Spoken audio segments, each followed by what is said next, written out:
Colorado. I'm your host, Nicholas Rogers, and in today's episode, we have a very special guest, Mr. Teddy from Spartan Defense. He is a Colorado FFL, and he will be taking all of your questions and answering them to his best capabilities.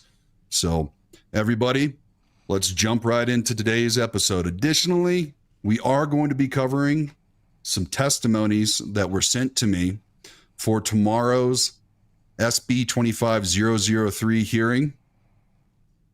And it's going to be a big day tomorrow. There's a lot of news coming out about the House Judiciary meeting for tomorrow.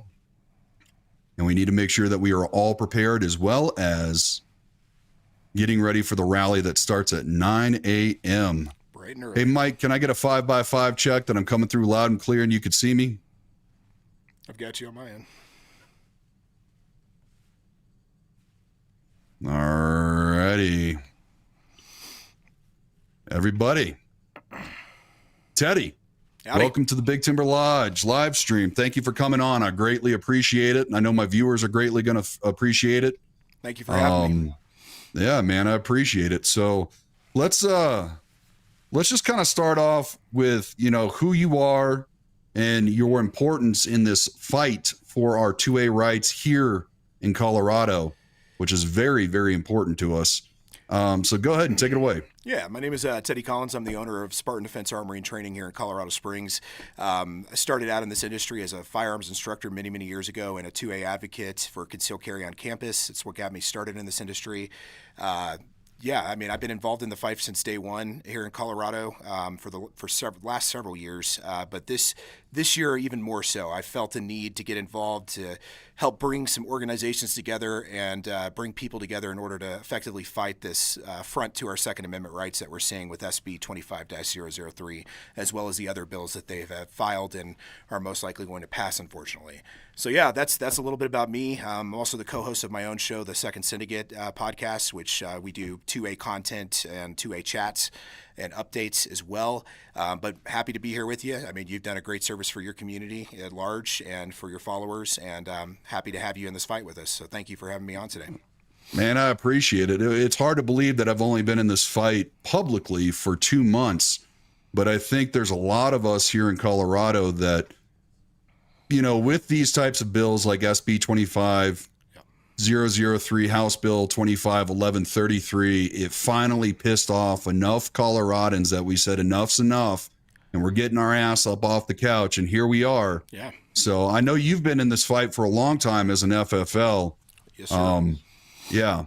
So, I mean, I guess let's, where do you want to start with this, Teddy? Well, I guess we can start with a update of what's going on. We've got, tomorrow we have a rally at 9 a.m. in the morning at the Capitol on the west steps of the Capitol, as well as hearing and testimony going on against 003. This will be the last chance for people to publicly testify against this bill before it goes to a full House vote and then back through to reconciliation if there's any changes made in the House or any amendments added, which we are hoping that happens. But this will be your last chance for you to show up and speak publicly against it. So I do encourage everyone to be at that rally tomorrow and to come out and testify.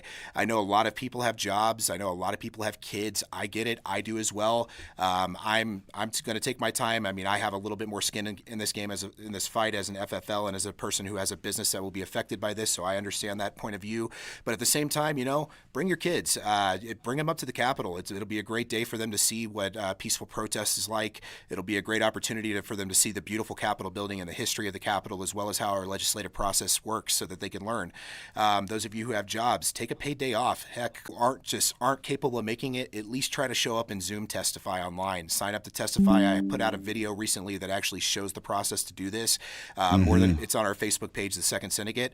That would be facebook.com/The Second Syndicate, second spelled 2ND. And there's a video actually showing you how to go in and register to testify for this. And for those of you who can't even Zoom, I understand it. I understand that. Some of you are just completely blocked off on Tuesday, and I get it. At least do us the favor, guys, of sharing this content to help get the word out. And worst case scenario, if you do want to testify but you're just unable to do it by Zoom or in person, email me or Big Timber. We can put that contact information out later and tell us your testimony. Sign up to testify in person, and one of us will proxy for you and read your testimony, or we'll find somebody to do that. So there's plenty of ways to get involved here, folks. And I understand we all have lives, but at the end of the day, if you don't get involved in some way, please don't be complaining when this passes and you didn't try to do something at least, or try to help the cause in some way. Absolutely, Teddy. So while you were talking, I went ahead and I threw up the Eventbrite website in the video description of this live stream. So if you want to sign up for the rally, go ahead and just refresh the stream, and then in the video description of this live stream, you will see the very first link that I put in there was sign up for the rally. That lets us know how many people are going to be there, how many we can expect. This is a fully licensed rally. Correct. And so therefore we have the right to assemble, and we can thank Teddy for actually pulling the license for this event. So if you're going to go, make sure that you sign up so they know that you're going to be there. And also I do want to just kind of touch on that a little bit with the fact that you do have to, pull a license for the right to assemble. But why is that important that we do that? Well, it's important. It's important that we have the license because these areas. But we did go through the proper procedures to make sure we're doing this properly, as well as reach out to the Capitol Police, because we are making this an empty holster protest, which I've actually organized a few of these in the past for students for concealed carry on campus at multiple college campuses and multiple state legislators. Right. So yeah. Yeah, which it does touch on that one bill that's been introduced. I don't think it passed out of committee though, but which would have allowed people to sue in case they went to a place where they couldn't carry because that establishment said you can't legally conceal and carry, and something were to happen and affect them, they would have been able to sue. But that did not make it out of committee, if I'm correct. It did not make it out of committee. It just goes to show that they're not serious on stopping violence or stopping crimes against the law-abiding. If they were, they would have made that. They would have passed that, because in the situation with Sullivan, for example, which is unfortunate. I mean, his son died. It's sad in that theater in Aurora, and that Aurora theater would have been held liable in civil court for the damages of those injured or those that died to their families if that bill had been in place that they were trying to pass out of the committee the other day. So I would have expected fully that Tom Sullivan would have signed on as a sponsor to that, but unfortunately he's just interested in banning us from guns. I am kind of curious to what Tom Sullivan has in his personal collection. I bet he has some high capacity magazines in there. Just putting that out there. Yeah, for sure. Now I just want you to kind of clarify too, the laws on bringing firearms to Denver, especially to the Capitol building. So good point. Denver does not allow open carry, so do not come carrying a firearm. You will be arrested. That's very clear. Concealed carry is legal in Denver. Understand, though, if you're going to testify, if you're going to go into the Capitol building at all, there is security, and you are not allowed to be armed inside the building. So you will need to secure your firearm somewhere. That being said, remember, this is Denver. You secure it in your car. You better park somewhere that's very safe and monitored. Otherwise, you might come back to no firearm in your car anymore. Right. So, but if you're going to just be able to make it up there for, let's say, the rally in the morning, and you have a license to conceal and carry, you legally can conceal and carry as long as you do not go in the Capitol building, correct? That's correct. As long as you don't go past security. That's the full answer. Yes, sir. Okay. Awesome. I appreciate it. I appreciate the clarification on that. So I guess before we start jumping into a lot of the questions that people have, what are your personal thoughts then about the current state of affairs with all of these gun control bills that they're trying to push through on us right now? What do you into the conversation about how are the current gun laws affecting your 2A rights in Colorado? How are the gun laws that are about to be enacted, let's say the sin tax, and then also, July 1st, the CBI enforcement on FFLs? How is that going to affect people's 2A rights? But then also the big question is, how will these proposed bills affect your 2A rights if they become law? Yeah, I mean, there's a lot of them. We have the sin tax that's going into effect. We'll start with that one if that's okay. And then if you could refresh me on the other questions as we go, I'd Sure, let's start with the sin tax. So let's start with the sin tax. April 1st, we have a 6.5% excise tax that's going into effect. Just so you guys understand, that was actually voted on by the state at the last election. So if you didn't show up to vote last election, unfortunately, it did pass. The voters approved it. There was some very deceptive language on it, and it made it sound like a puff piece of where the funding was going to. So people were like, oh, this is a great idea, 6.5% tax to fund veteran suicide prevention or domestic violence prevention, things of that nature. The problem is that it's it's going to really hurt the industry here in Colorado, and you're going to see it at the checkout counter, because 6.5% on top of an 8.2% on average sales tax across the state is a significant amount. You have to realize there's already a 12 to 14% excise tax on the federal level that's charged to the manufacturer that's being passed on to the consumer already. So we're close to 25% plus on taxes on firearms at this point. Wow.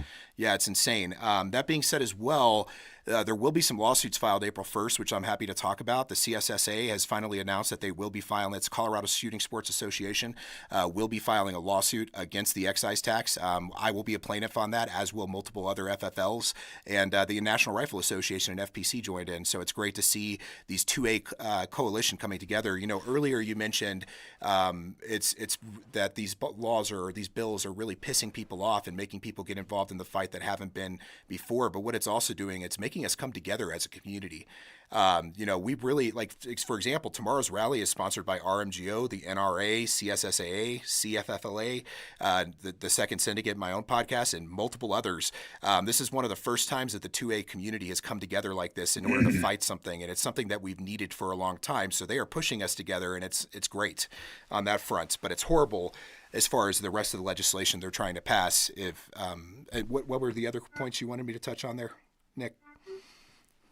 Sorry about that. I needed to shut my speaker off. You're good, brother. Got the Mandalorian going in the background. There you go.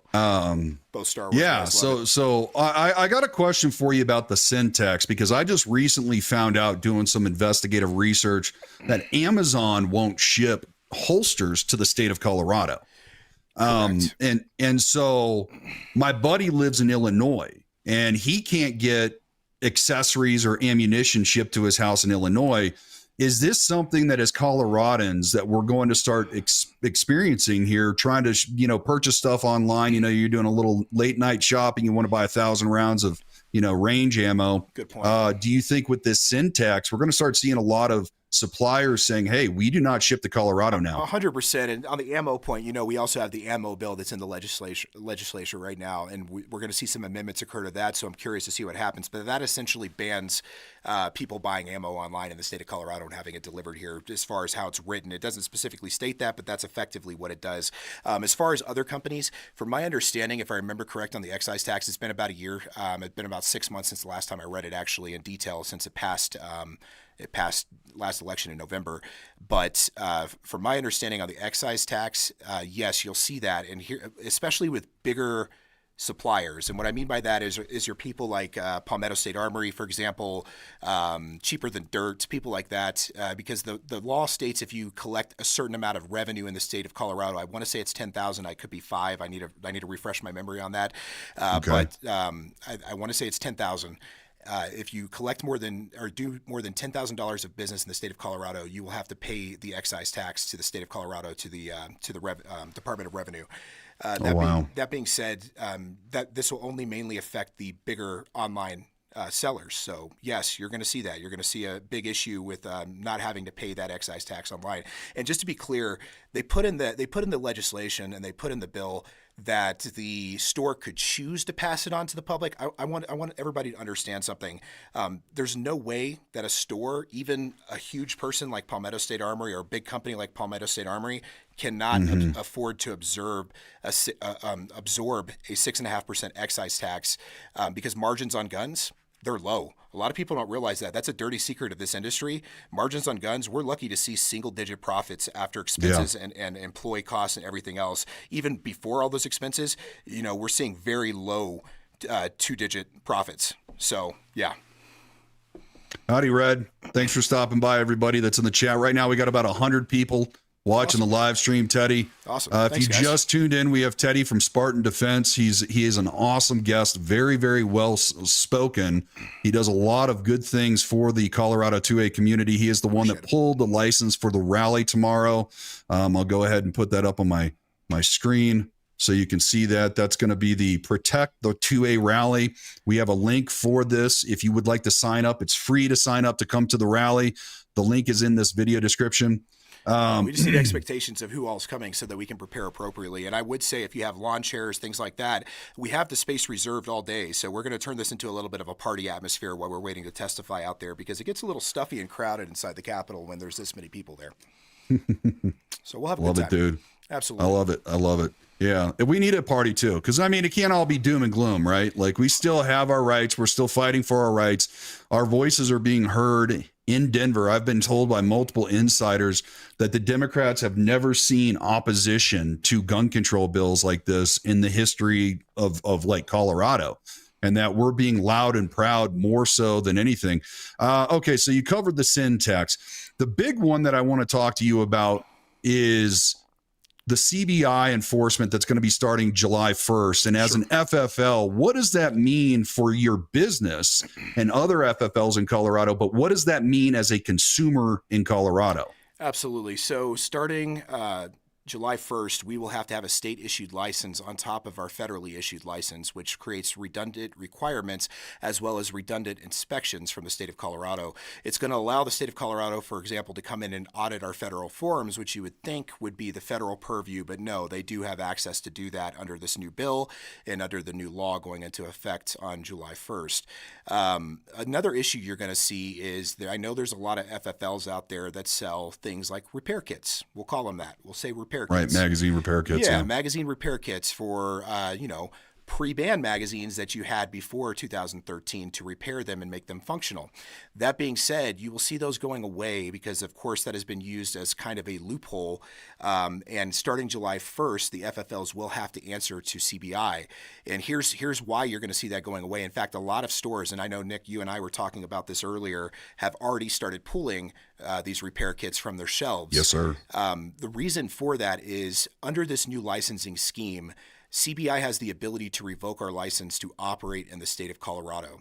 It used to be, and this is why we haven't seen it actually done, but it used to be that the standard for a magazine transfer or sale violation was beyond a reasonable doubt, the standard criminal standard you would have in a court, right? Well, under this new law, now we have a new government bureaucracy, the CBI, that is able to determine whether or not we have our license.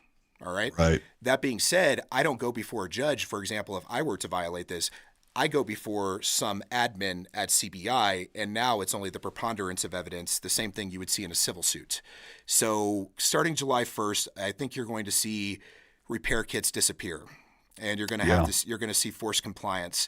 That being said, there are no standards as far as for example, active duty military is exempt to this. There's no standards that really state what is required for us to keep on file for that.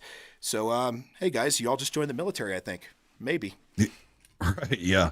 So that brings up a question. So, I was at the cigar lounge before this and I was talking with the buddy and he said, well, what happens then if you order a rifle that comes with a magazine that holds more than 15 rounds? Will the gun shop be able to just put like a wooden block in the bottom, or will it have to be permanently fixed so it cannot be modified? Kind of like his question is like a plug in a shotgun. Like if I got a home defense shotgun, but I want to take it waterfowl hunting, I have to put a plug in it so it only holds 3 rounds. But I could take the plug out and then it could hold, 8 rounds or however long the tube is. We'll have to see how this plays out. But from my understanding, and keep in mind, I am not giving legal advice to anyone here. I am not an attorney in any way.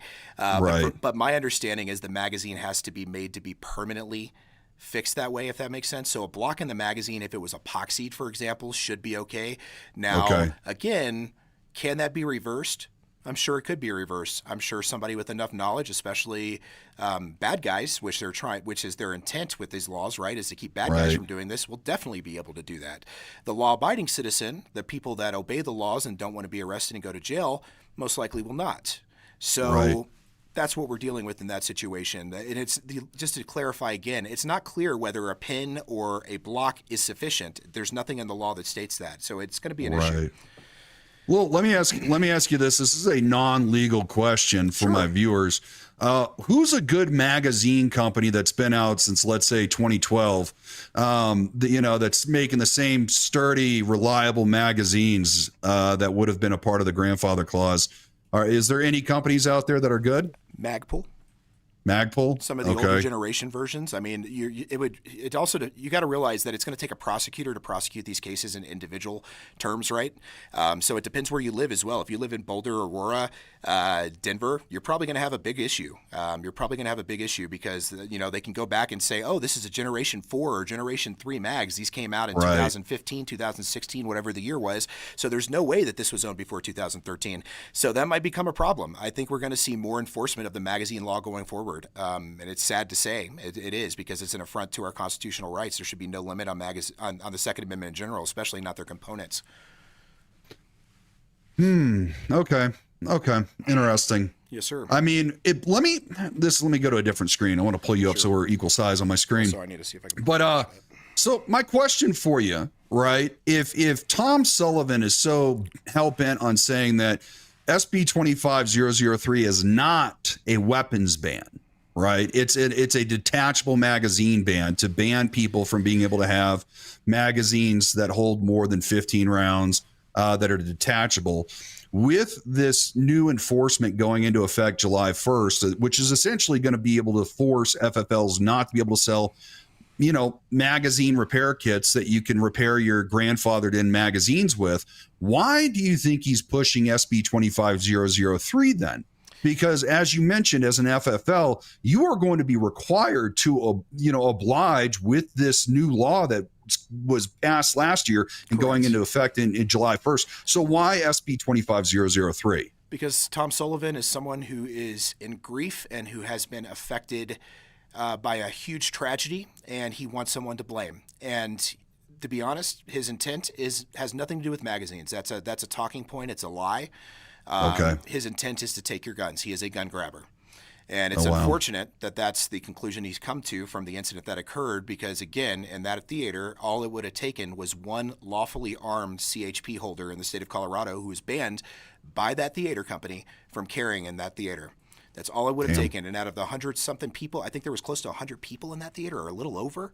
Yeah. The chances of a CHP holder or CCW holder being in that theater was huge. All it would have taken was one. And they, especially in a raised elevation position, shooting at a downward angle, it would have been an easy shot for most of us who are trained. Absolutely. Also, too, I mean, if we're getting off that topic, but we're going to get a little bit onto SB 25003 because a lot of people want to talk about that.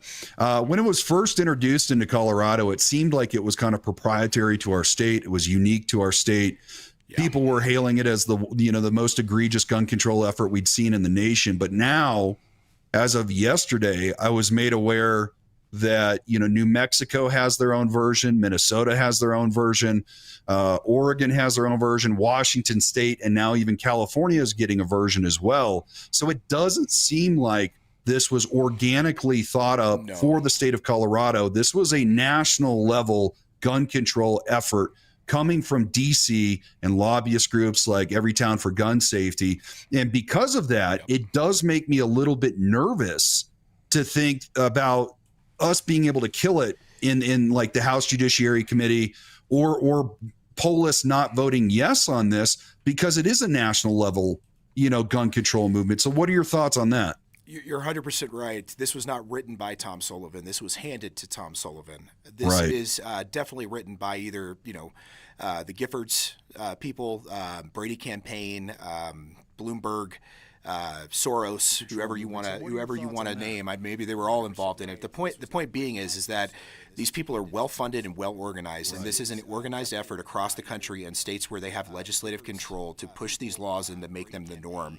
I get asked all the time, I'm not in Colorado, or I'm leaving Colorado. That's what they want to hear, guys. This is the staging ground. This is our line in the sand. This is where we want to fight. This is where we want to stop this crap from happening, and we need you to show up, and we need you to participate, and we need you to help us in this fight. We can't do it alone. We need every single able-bodied person possible to show up and testify, to speak out against this, to get involved, to share the content, especially of Big Timber here, who's doing a lot on his own time to get this information to you guys. Just so you know, we're working with 2A unfriendly platforms.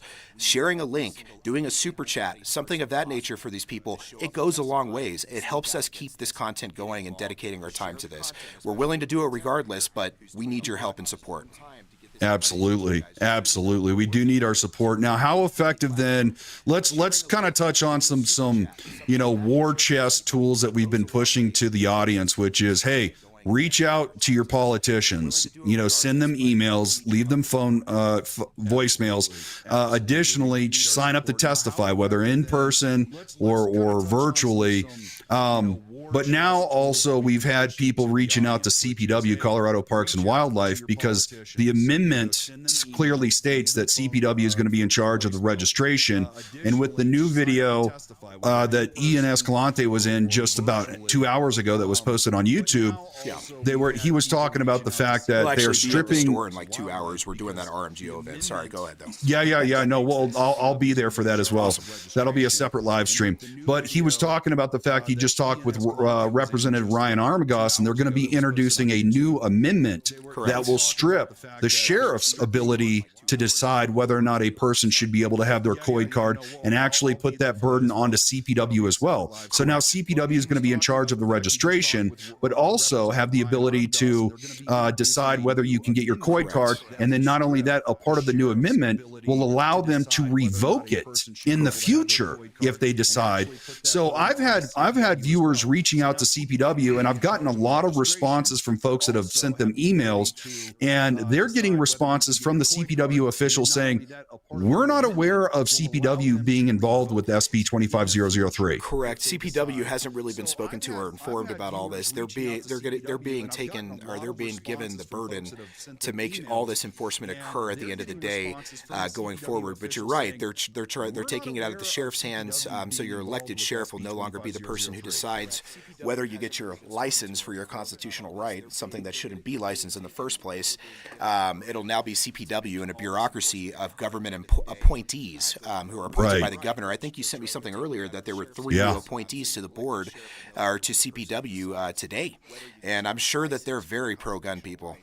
Yeah. Oh, no, they're not. Oh, well, you're being sarcastic. Sorry. Sarcasm doesn't translate well. You were well laying it on thick there for a second. Yeah, no, the guy that actually sent me that link, he's the one that actually went and testified to the CPW about, House Bill 1258, which luckily was shot down. But he also testified against CPW taking on the responsibilities of SB 25003.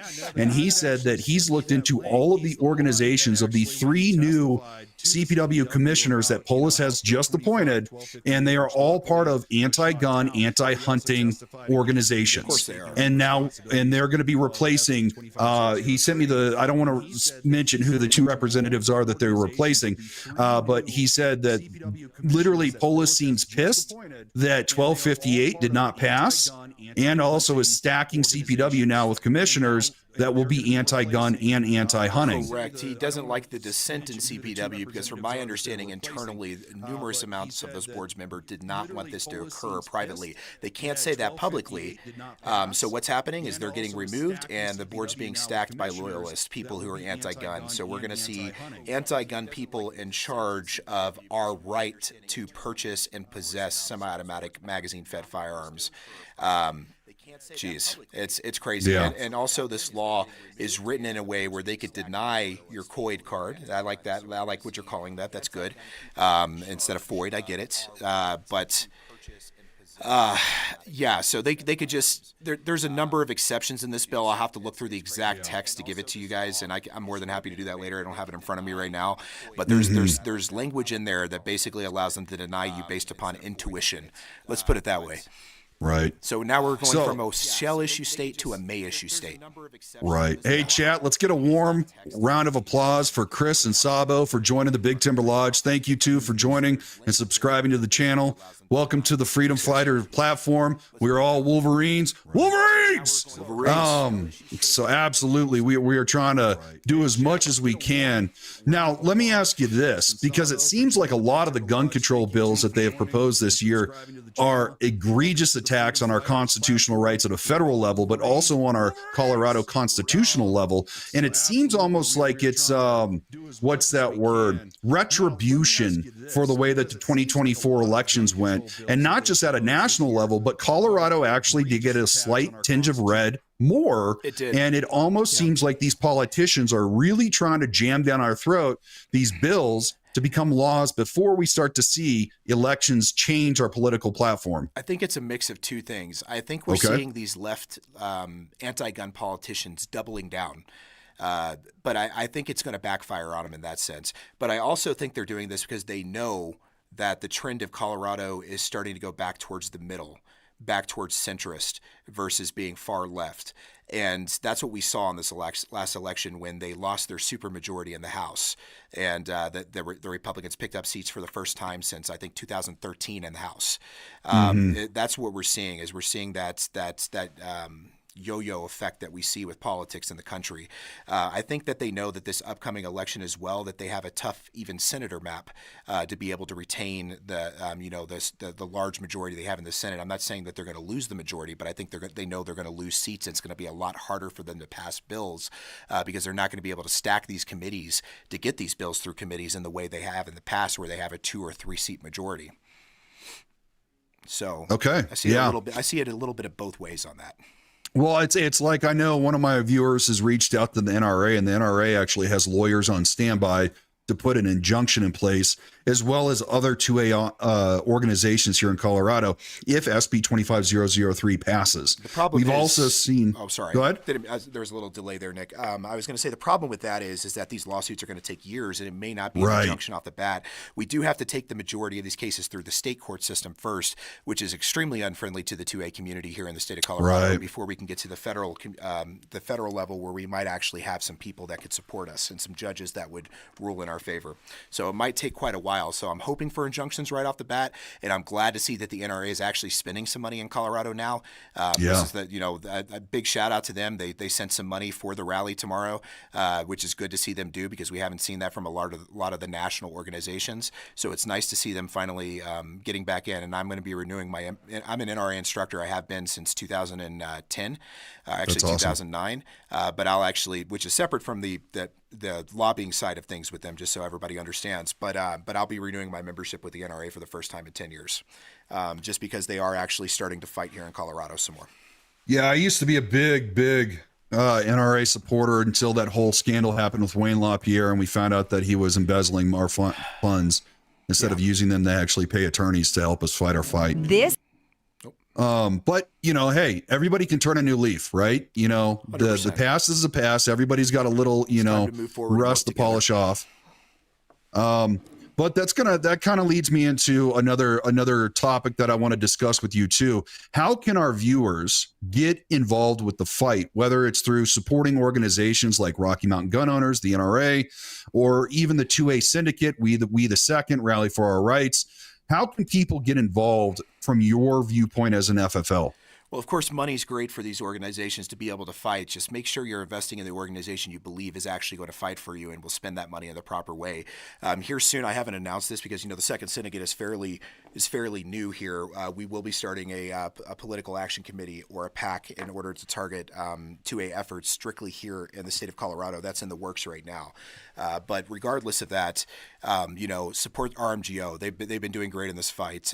Support the NRA. Obviously, they've gotten involved in this fight here in Colorado, which is great to see. Support the organizations that you guys believe in and that are 2A friendly. And also, when it comes to even your daily life, spending money at businesses, spend the money at the businesses that are in this fight. And I'm not necessarily saying come to me at my store, but there are numerous amounts of FFLs that are involved in this. Dragon Man, Triple J, Specialty Sports, to name a few, Centennial Gun Club, 5280 Armory. These are FFLs involved in the fight. And not all the FFLs are. In fact, I reached out to almost every FFL in the state, and we got a lot of no's from FFLs. I'm not going to mention their name here. I'm not going to publicly shame them. But if your FFL is not involved in this fight, one, they don't care about your 2A rights, and two, they don't care about their own business, obviously.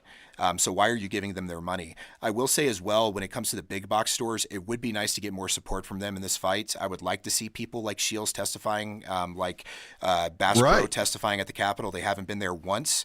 I know that many of our organizations have reached out to them to try to get them involved in some cases, and they're just not in this fight. If anything, these laws might benefit them because they don't affect them to that level. They're not strictly a gun store. They deal in a multitude of other products other than firearms, and guns probably aren't their bottom line, like some of the other things are. So I've got the CFFLA website pulled up right now. Sure. With our live feed. Is there somewhere on this website where you can actually see a list of the FFLs that have gotten involved? There should be an active member list. Now, that list may need to be updated. I know that the last time I checked it, we were a little over 100 on there of FFLs in the state of Colorado, and I think now we're over 150 and gaining. So that list has grown significantly. I also know that there's a few FFLs that are not on that list that are still involved in this fight, so don't take that as these are the only people fighting for you. Have a conversation with your gun store. Find out. Ask them straight up. Were you at the Capitol? Have you testified? Are you involved in this? How are you helping support our rights? And how are you helping support this industry? Well, you're doing a big thing too with CFFLA too, because I've talked to Sean Steele and he says you are very involved with the Colorado Federal Firearms License Association. I did find it. It's the representing tab, and then it says 100 plus represented federal firearms licensees. And now, granted, too, because these are FFLs that are associated with like the trade association. Gary, thank you for subscribing to the Big Timber Lodge and being a part of us. But, you know, you could go to the CFFLA.org website and look up the gun shops that are in your local area. And I'll work with Teddy and Sean to make sure that this list is updated, because I know that this list is expanding almost every day.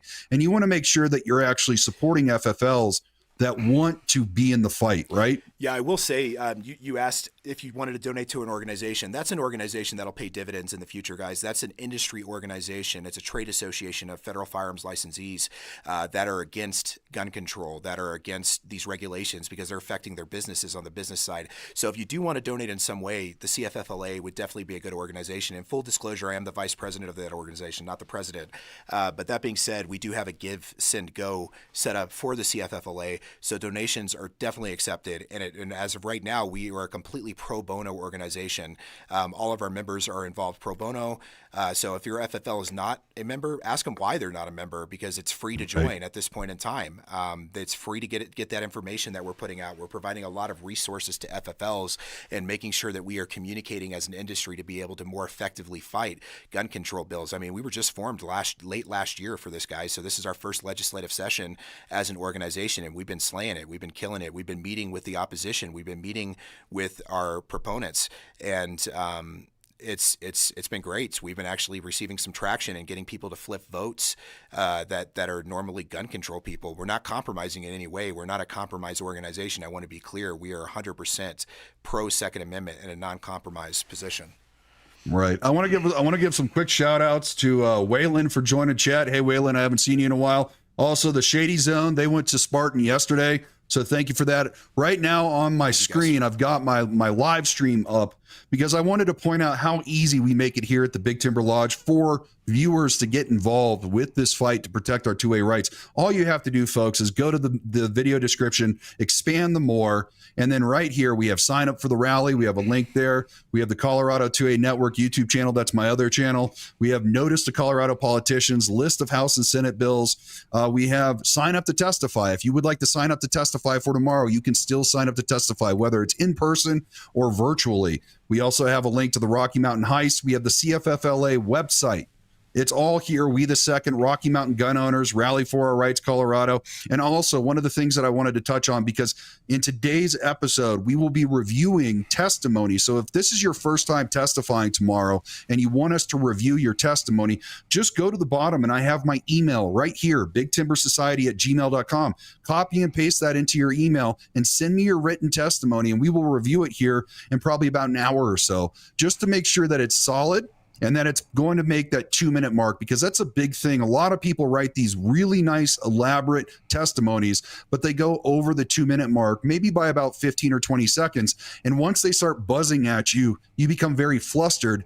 And then typically people have a really good closing statement in their testimony and they're not able to get to it. So we want to make sure that everybody can actually get to that portion of their testimony and that you're going to hit right now. And Teddy and I will review that. Teddy, let's talk about some other stuff then too. Let's talk about what's going on with House Bill 251133, the ammunition and hand loading component regulation bill. Yeah. So that has passed out of committee. It is going for a full, I believe it's already passed its full session of votes, and it's already been turned over to the other chamber last time I checked on that. That bill, again, is what would limit the essentially the shipping of ammo to your home. It would have to go through an FFL, and it also makes it tricky to send ammo in and out of the state of Colorado in general. It's going to raise prices for ammunition shipments and raise prices on ammunition as a result of that. Definitely an interesting attack on the Second Amendment by attacking the feeding source for the 2A ammunition. Again, don't say that these people are dumb on the other side. They are coming at us at every single the way they can to try to get around the constitutionality of this. And I mean, it's all a constitutional affront, but they are doing it in sneaky ways. They are definitely doing it in sneaky ways, attacking it piece by piece, bit by bit, until they whittle down our rights to almost nothing. Right. So we got a question from Emily Rose in chat. She says, Teddy, can we place orders with you online or the phone and then pick up in person? You may, and I'm not going to put my website out there, but it's mycompanyname.com because I don't want to demonetize any of your content. So Appreciate that. Because we are a selling site. But go there for the training. Yeah, there you go. The training information is on there. There you go. But yes, you can. Absolutely.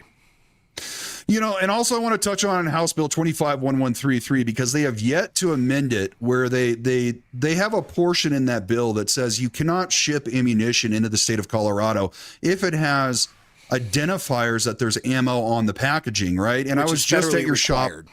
By the way, we're not even talking about the hazmat sticker, or if you're shipping freight and you're a CDL, you have to have a packing slip that says what's in the box. I'm talking about the fact that you get pallets of ammunition in because you run a gun shop.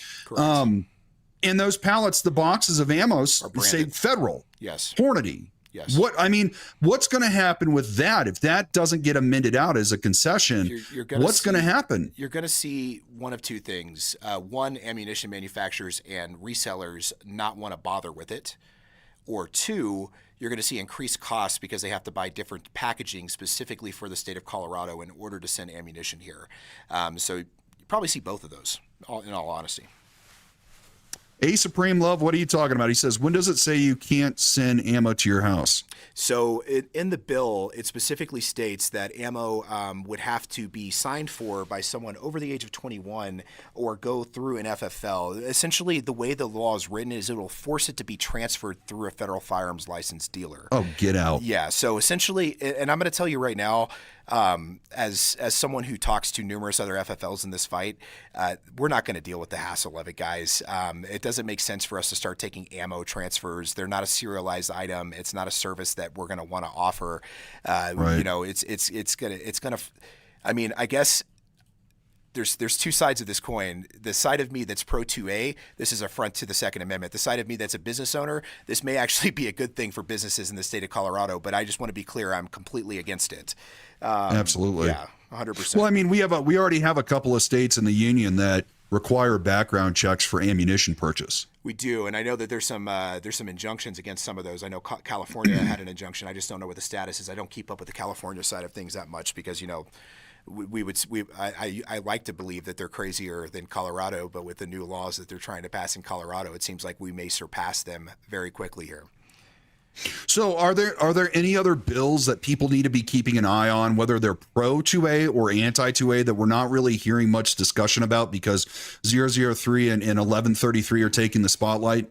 Yeah, I mean, there's some that have already failed that we need to be keeping an eye on that were pro-gun that would have actually helped our side of this battle. But also there's the gun show bill, which I haven't read the full depths of it. I did testify against it, but it's a pretty long and confusing bill.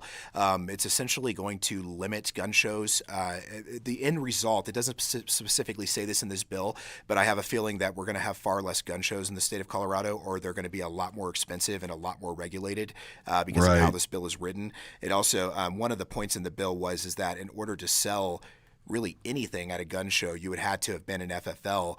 Right. So that's going to stop your knife dealers that you see at the gun show that don't sell guns. It's going to stop your personal deals that you see at the gun shows through FFLs for transfer.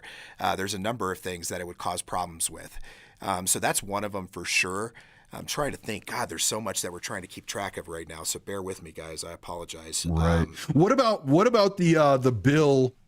I talked to Sean Steele about it when I had him on the live stream, but the one that prevented law enforcement from being able to sell firearms, whether it was their old duty firearms or firearms that were traded in or turned in, like if somebody passed away Correct. So in an estate. So Go yeah, ahead. there was one with police weaponry, or I'm going to say I used the wrong term. Forgive me, guys. Firearms where they had to be destroyed versus resold or auctioned off. I know a lot of departments when they get rid of them for to save tax dollars for their constituents, for the people they protect, they will either sell these as like for example, old law enforcement Glocks. You see those pop up through distribution from certain departments, and they end up getting sold back to distribution and back through 44 or through the 4473 process through a gun store.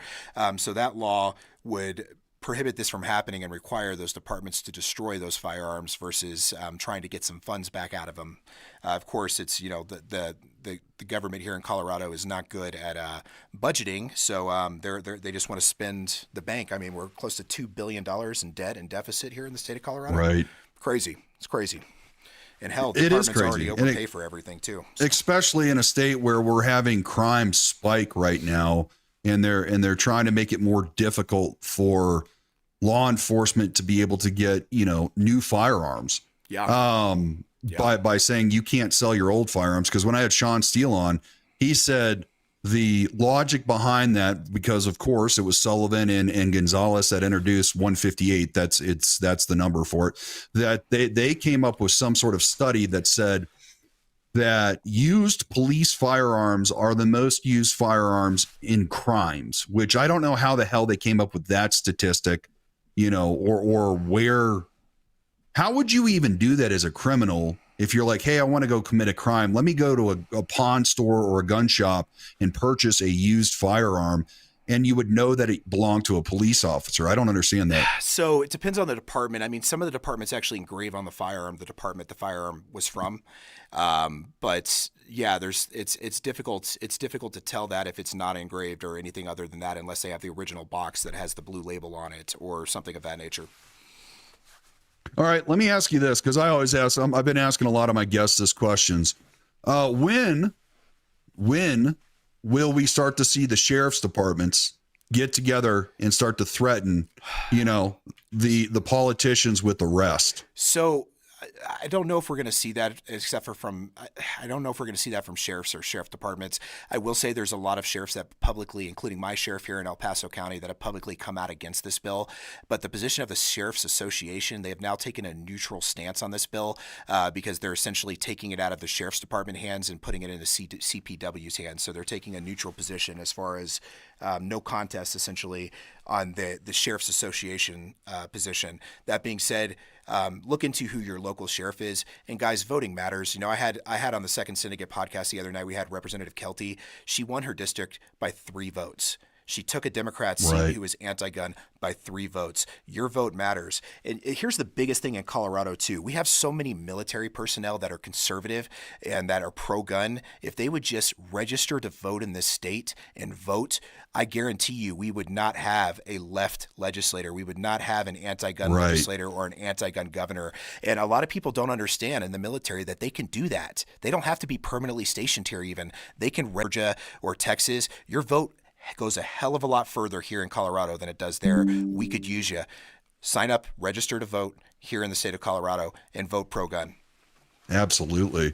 Especially because we're seeing bills like SB25003 not give exemption to military. That's crazy, right? And it went through the Veterans Affairs Committee in the Senate hearing, or in the Senate hearing was through the Veteran Affairs.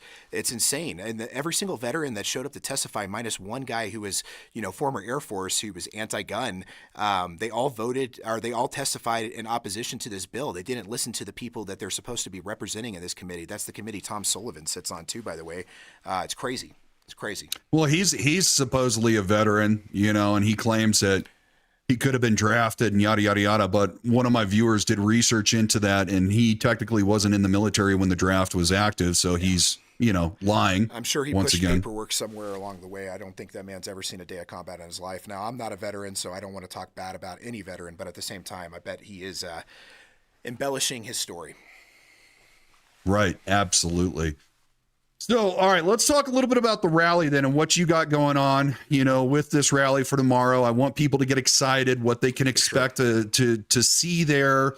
I've gotten messages from people saying they've heard that Antifa and the Colorado Communist Party are going to be showing up in BLM to oppose us. I haven't seen anything on social media, but what are your thoughts on that? Want to hear something interesting? I think those are rumors. I don't think it's going to happen. And here's why, especially when you say the Socialist Party or the Communist Party. They actually came out and testified in opposition to this bill at the last hearing. They're against it. Really? Yes. They did. They had a member of one of the leaders for the Socialist Party in the state of Colorado show up and testify against it. They are not for gun control. And it makes sense if you think about the ideology and how communism and socialism have come into effect. It's a revolutionary party. The people is who they believe should have the power to the people, right? Things of that nature. So how do you have a successful socialist revolution? You do it with firearms. Now, usually afterwards, the communists crack down on those guns.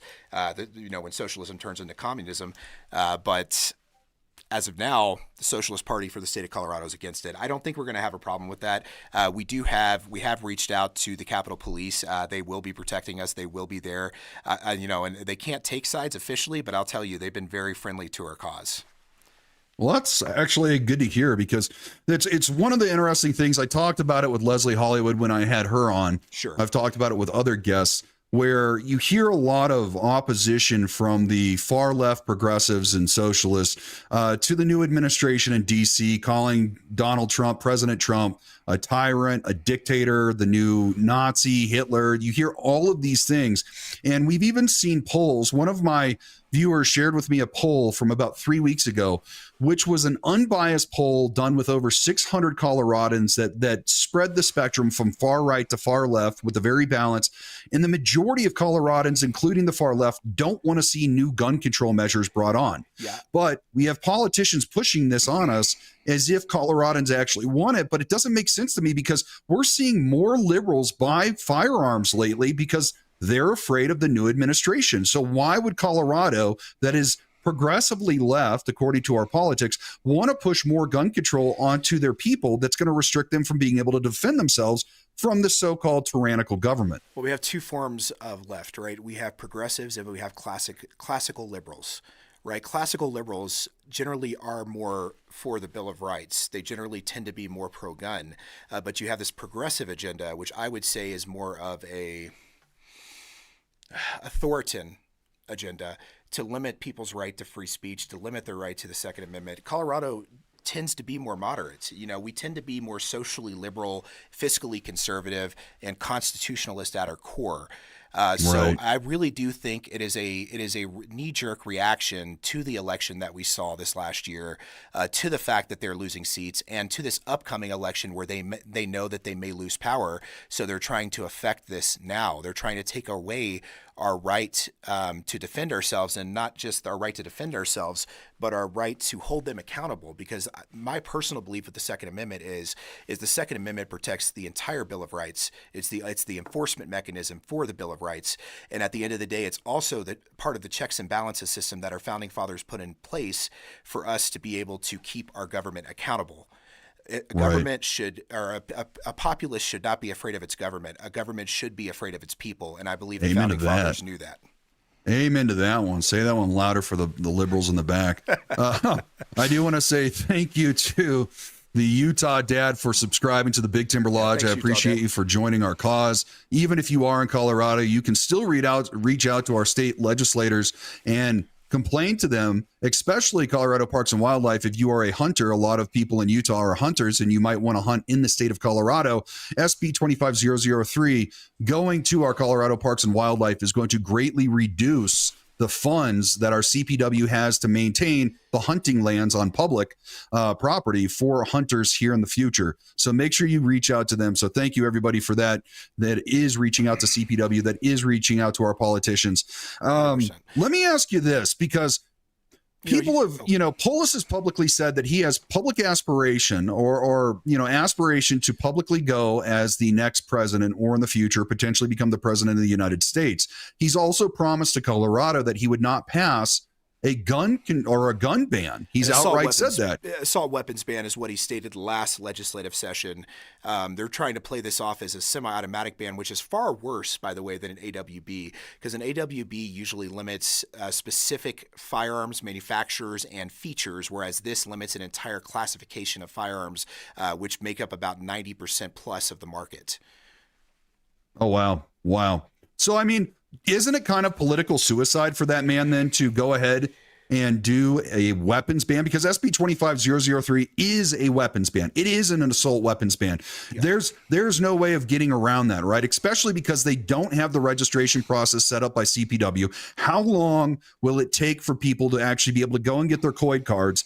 And then, you know, if people don't want to bend the knee and say, hey, I don't want to be fingerprinted and have to be put into a registration in order to exercise my constitutional rights, you are banning me from being able to get my firearms. That is a weapons ban. Isn't that political suicide for Polis? It will be political suicide. I think his ideals and his goals to be on the national scene are lofty at best, but this would be political suicide for him. There's no way he could ever get elected to higher office with this scarlet letter on his resume. The Second Amendment community, the 2A community, will remember this, and we will remember who signed that bill or allowed it to sit on his desk and go into effect with or without his signature. Absolutely. Do you think now that we're starting to see SB 25003 and near carbon copies pop up across the nation, that we potentially could get a, you know, nationwide class action civil rights lawsuit? I think it's possible. I think it definitely makes a better case in federal court for us as well. At the same time, it would be nice to see some federal support here. It would be nice to see the Department of Justice come down on Colorado in some way, or the Trump administration to cut funding from the state of Colorado, or to at least issue the threat of cutting funding before this bill were to go into place. It would be nice to see some national attention from major news outlets. We really haven't had much. I mean, up until recently, I think I was one of the first ones to actually do an interview in the state of Colorado, especially in Colorado Springs, against SB 003 and bring attention to it. I just got a call from a reporter today that's going to be doing a live tomorrow at my store, just a live report for about 5 or 6 minutes, and she wanted permission to film out front my store in the middle of the morning so that my my live security doesn't get onto them and stuff like that. And they were still calling it the assault weapons ban, proposed AWB, and then I got another call where they were calling it a magazine ban, using the liberal talking points, the left talking points on this. It would be nice to see some Fox News coverage. It would be nice to see some New York Post coverage. We're not seeing that yet, and we need attention on this before it passes. Fox News didn't do it on the actual news station, but on their website, they did write a small little expose about SB 25003, but that's the only thing besides national level YouTubers that I'm seeing at a national level. Yes. And it's sad. But, I will say that YouTube and people like you and I are becoming the source for this news and for these updates. And, citizen journalism is starting to grow. Citizen journalism and citizen opinion shows are starting to grow as a result of that. And I think it's necessary. I don't like corporations owning the rights to the media and pushing their opinion. It's nice to have others out there voicing their opinions and bringing real news to the forefront through the outlets like YouTube or X. If you're not on X, you should be on X. It is the only place where you can still be free and speak about these kinds of things. So maybe you can help me with that, because I am experiencing, ever since our I'll toss this out there and you can say whatever you want, but ever since we had the effort to recall Tony Exum potentially, and we used it as a leveraging mechanism to get him to vote no. Successfully, thank God. And it was very successfully. And we had an awesome person, pay to get that website. And then we had a great person put together the website. And I leveraged that on our channel. I hear they're a rich billionaire with nothing to lose, by the way. So Tony Exum should still be voting no on these anti-gun bills, or 100%. Find himself in some trouble. 100%. And we'll get to that here in a second. But with that recall effort, we actually saw Tony Exum vote no and pull his sponsorship. And then when the Denver News interviewed him, he said it was because of the massive threat of recall. So it actually did work. He did state that he still believed in this bill, and he also stated to multiple people that spoke with him that he didn't think it went far enough, but the recall effort worked, and really just the threat of the recall worked. I mean, the recall effort would have been successful if it had followed through. And we're not saying that a recall won't happen; it'll still happen unless he stays in line on the Second Amendment. So the reason why I brought that up was that live stream. I had 9,000 plus viewers. It was a big live stream. I know, it popped up on my side too. I saw it. I tuned in. Yeah, I remember. But then I didn't live stream the next day. I made a regular video for my other channel, but then the very next day I live streamed, and I only had 30 to 40 viewers tune in at a time, and total viewers for a 2.5 hour live stream was 292. And since then, I have never seen the numbers that I was getting. Yeah. And it seems like I'm shadow banned, so maybe getting onto X. Well, I think there's definitely shadow banning on the 2A going on, unfortunately, on YouTube right now. I'll tell you, we have close to 500,000 subscribers on our Spartan Defense Armory channel, and I'm lucky to get, like right now, I'm live streaming as well on our channel. I've got awesome. 9 watching when I have 500,000 subscribers that have naturally occurred. I will say that YouTube has definitely changed the way that they algorithm their 2A content. I will also say, for those of you who are subscribed to Big Timber, when you go to the subscribe button, you need to make sure that you have all notifications turned on still. They have changed the way that works. If you do not have all notifications turned on, you will not get information about when his lives are happening or the posts that he makes or anything of that nature. So, some notifications or no notifications, you're not going to receive anything. It's got to be all notifications for it to actually get pushed through to you. So I really encourage people that are watching me on my channel right now and watching you on your channel to subscribe and make sure you hit all notifications on that bell. Go figure. All right. So I'm subscribing. I was subscribed to your channel and it unsubscribed me. So that's another thing too. I've seen that. I've had multiple viewers reach out to me saying, "Hey dude, I've subscribed to your channel twice in the past 2 weeks and it keeps unsubscribing me." So I just subscribed again to your channel. And then I'm going to go in here and turn on all notifications. I think we'll have a serious conversation after the show, you and I, when we can sit down in private, and we should start pushing some content to X. I don't think we're going to have this problem on X. I just got a question for one of my viewers, if I can talk about it a little bit, if that's okay. Absolutely. Awesome. So below average Utah dad. Mutual subscriber here. Hey, Teddy, regarding the legislation that's proposed for the semi-automatic ban, does it affect use of grandfather to firearms? Has that been made clear? So I want to be clear about this. As far as grandfathered firearms, how is a law enforcement officer going to determine that when he pulls somebody over that has a semi-automatic firearm in their car without the COID card and that has a detachable magazine? Unfortunately, they're not going to be able to. So who do you think is going to be targeted more so or less so as a result of that? I am a firm believer in internal bias. I am a supporter of the law enforcement officers out there, but I do think we're going to see this disproportionately affect certain individuals that may be profiled or may have bias towards them. I think that's going to be a huge issue. And I think that or maybe you get somebody that just doesn't like you in that situation or just doesn't like the attitude you're giving them or anything of that nature, they could arrest you, and it could cost you thousands of dollars in legal fees, even if you're with 100% grandfathered in, to try to determine or try to fight and state and prove that you purchased that firearm before this law went into effect. I think it's going to be a huge issue, and that's something the bill's not accounting for, and I think we're going to see a lot of that once it goes into effect. Absolutely. So I just had Ted Fisher, big supporter of the Big Timber Lodge. Sir, thank you for the $20 super chat drop. And he says, thanks for your continued work.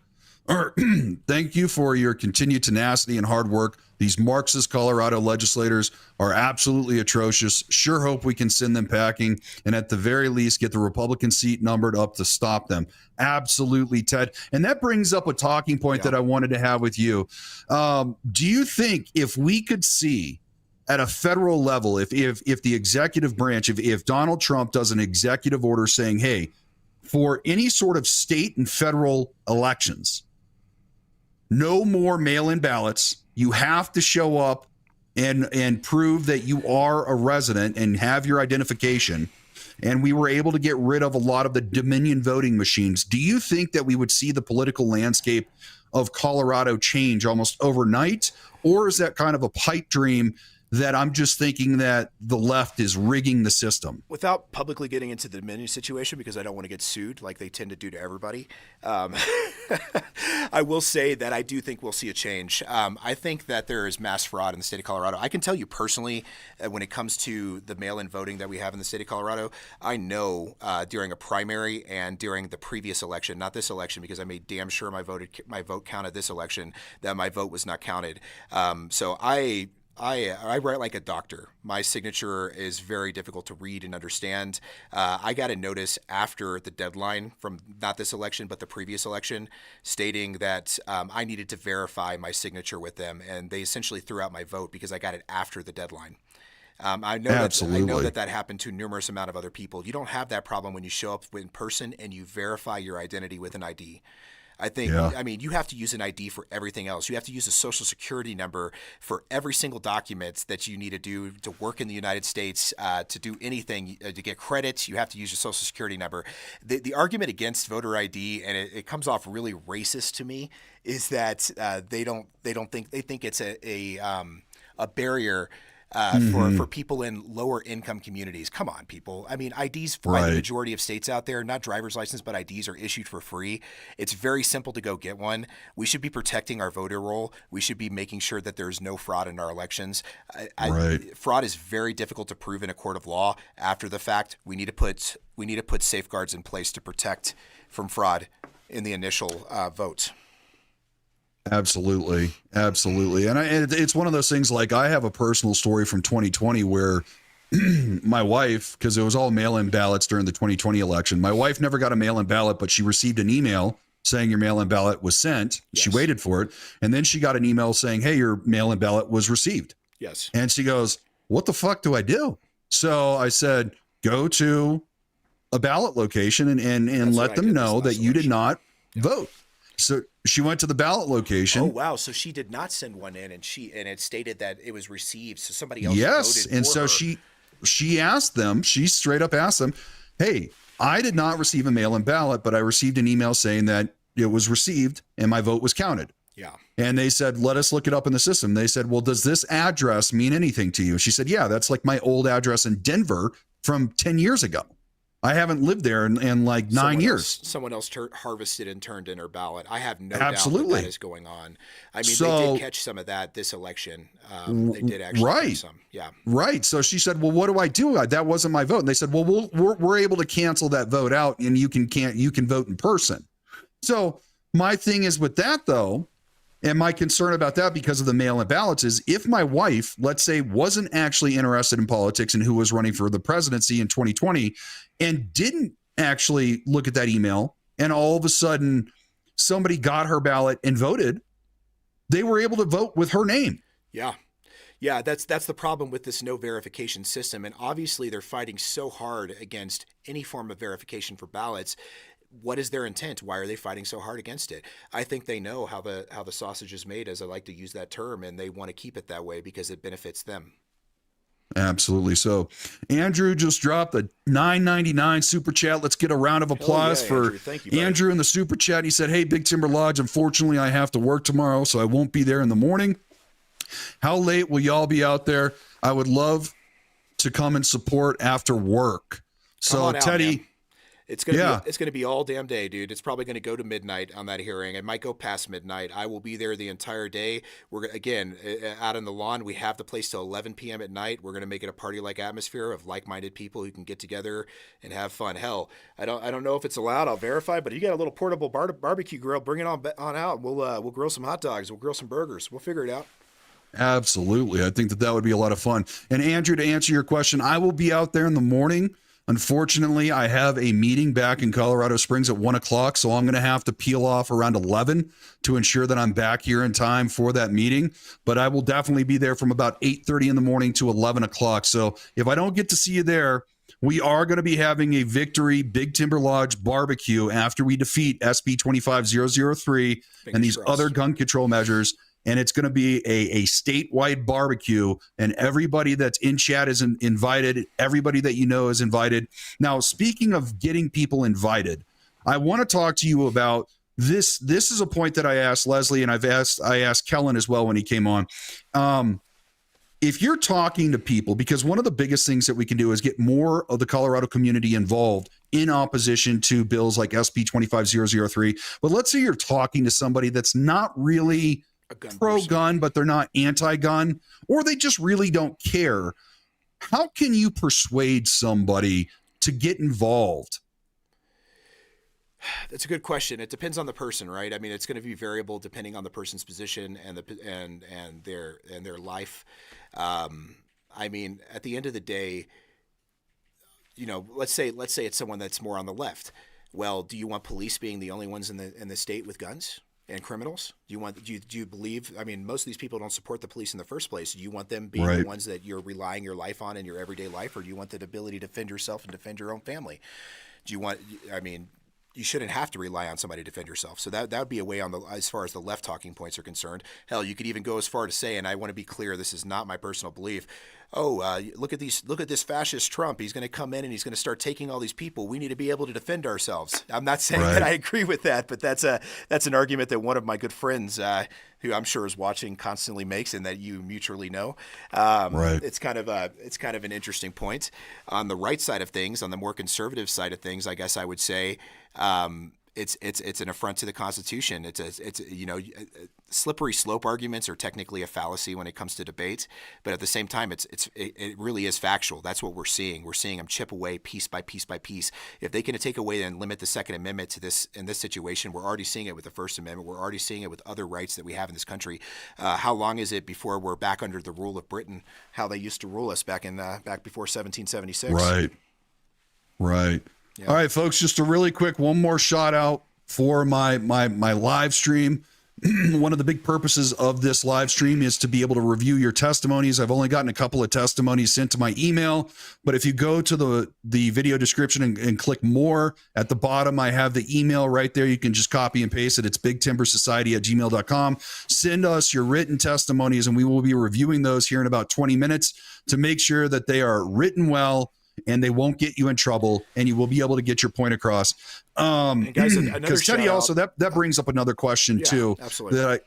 That a lot of people go into these testimonies and they're angry, and they're rightfully so angry because people are voting to take away their constitutional rights. Yes. What are some tips from you on how to write a good testimony? Emotion is fine, people. Honestly, they don't listen to our stats, our statistics. They don't listen to the facts that we throw at them. Personal stories and emotion go a long way. Being respectful while still being upset is okay. It's okay to be upset, but if you don't want to get thrown out and you want your testimony to actually be listened to, at least try to be respectful. I know it's hard when you have people trying to take away your rights, but that's what you have to do. Just to hit on those key points that will actually get some relation from these people that they will relate to, is give them personal instances or stories. If you have an instance of self-defense or somewhere where a firearm, a semi-automatic specifically, saved your life or protected yourself, protected your family, protected your livelihood, talk about it. That's what that time should be used for. They love to bring up children on the other side and have them talk about how scared they're in school. We need children showing up against this bill, talking about the counter side of this. Well, do I have to rely on a school resources officer like in Uvalde, Texas? Do I have to rely on someone to defend me? If these people really wanted to make school shootings and things of that nature stop, they would make schools a hard target and provide the resources necessary to do so, which they're not doing. Or they would allow concealed carry almost everywhere. I mean, the statistics for concealed carry crime, guys, less than half of 1% of CCW holders get their license revoked on average. That's public statistics out there. You can go to multiple states to their, for example, in Texas, you have the Department of Public Safety website where these stats are posted. Half of 1% have their license revoked, and like 1/10 of 1%, it's because of a crime. It's usually it's because of some regulatory issue, like they got a DWI or something like that, and their license was revoked as a result. CCW and CHP holders, they're not committing crimes. The stats prove that. If they really wanted a successful attempt to stop crime against law-abiding citizens, they would encourage carry more. They would encourage training more. They're not doing that with this bill, and that goes to show you. I mean, like, I don't agree with it. I don't agree with the license in general, but in this bill, how easy would it have been, instead of creating an entire new licensing scheme, to just make it where a CHP holder in the state of Colorado could, essentially that was their COID card. They didn't do that. So it shows they're not serious about this. It's all about taking guns. It's all about taking away our rights. I think it's also about raising funds. Okay, Agreed. so Pen King Agreed. 554, thank you for dropping the $2 spot in Super Chat. And he has a question for you, Teddy. He says, do you think they will pull it again last minute? I don't. And regardless of whether they pull it last minute again, we are still rallying, and we will have a sound person out there and be loud enough where they can hear us inside the building. So if they do end up pulling it again, you will still have your opportunity to testify through a loudspeaker outside, and we're going to make sure that they hear it. I don't think they'll pull it again because of the way they scheduled it. They scheduled it upon adjournment, which is sneaky. It means they're hiding the time that it'll actually be heard. From my understanding, it'll be around 10:30, 10 a.m., somewhere in that ballpark is when it will be heard and when it will happen. They've also cleared the schedule for the day in that committee and for other committees. They're prepared for a long fight on this and a long round of testimony. I really hope that your viewers and my viewers and everybody that we've reached out to show up tomorrow, or at least remotely testified. We need to outnumber the proponents of this bill 50 to 1. We need to make it clear that their constituents are against this bill, and that is the only way we are going to change the two moderates. And I say moderates lightly because they're not they're not what I would personally consider moderate, but they're more moderate than the rest of their party. We need to convince them to vote no on this, and we might have the opportunity. This is our best chance right here in this committee. If it passes this committee, we don't have a chance. So Teddy, let me bring up a topic that Leslie found out when she had done some research. Leslie Hollywood, was that if they pass any amendments tomorrow in the House Judiciary Committee, that it has to go back to the Senate committee. It doesn't have to go back to the Senate committee. It has to go back to the Senate. It's called reconciliation. So this will be the last chance in this bill for people to be able to testify publicly. Gotcha. If there is any amendments brought, it will go back to the Senate through reconciliation, but the Senate floor will vote on it, and public testimony will not be allowed. Okay, folks. Yes. So I know I had talked about in the past that we might get a chance to testify again in the Senate committee, but okay, I was wrong. Retract that statement. And you know my saying, if I don't bring you the truth and make corrections, then I'm no better than the politicians up in Denver. So it's difficult to understand. We have a really convoluted process here in Colorado compared to the majority of states. Like I like to bring up Texas as a comparison because it's very limited government there. But in Texas, the legislature meets only once every 2 years versus every year, and they only meet for 100 and some odd days. And every single bill that passes requires a 2/3 majority vote plus the governor's signature, so that the minority is protected. That means it has to have overwhelming support. I really feel like that's how most legislators should work, and I feel like we should make that an effort here in Colorado to make that happen. Because regardless of whether we're in the majority or they're in the majority, the minority is the entire reason our republic was set up. It was to defend the minority. It was to protect them, and it was to protect from government overreach. And we need to limit the amount. We need to make it where if they want to pass laws, it's got to have overwhelming support. Whoa! Everybody just dropped a $50 super chat with a question for Teddy. What's up? In regards to insurances for CCWs, what's the best one to have to cover you if that time comes? Everybody, we need a thunderous round of applause for everybody dropping the $50 super chat. And Teddy, take it away. So I have, over the years, represented and sold a numerous amount of insurance. Some of them are not considered insurance. We'll call them criminal and civil liability protections when you use your firearm. Personally, my current favorites as far as coverage and price points would be Firearms Legal Protection, FLP. They have a good, strong history, and they treat their members well. I know that's been a problem with some of the others in the past. There's definitely some other good alternatives out there, and there's some that have a good track record, but that's the one that I'm personally familiar with, and I believe in the protections that they provide. There's no caps and things of that nature, so I like it. There's no gotchas, so I like it.